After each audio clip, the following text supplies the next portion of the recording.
দেখে দেখে পরীক্ষা দিচ্ছি, সেটা স্যার ম্যামরা আমাদেরকে দেখার জন্য হেল্প করেছে।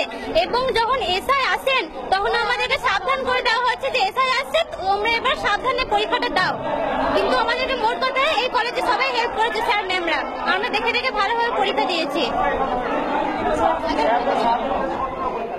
দুটো পরীক্ষায় আজকে ইংলিশ পরীক্ষা ছিল, আজকে খুব রেস্ট স্ক্রিনে রেখেছিল, আজকে ঠিকভাবে পরীক্ষা দিতে দেয়নি, খুবই কারাগার রেখেছে।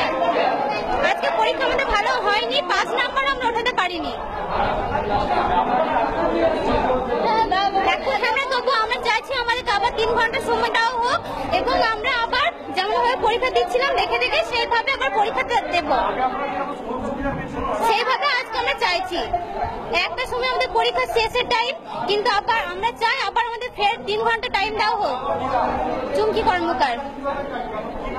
চুমকি কর্মকার, বীরভূম ডিএলএড কলেজ, চন্দ্রপুর, বীরভূম।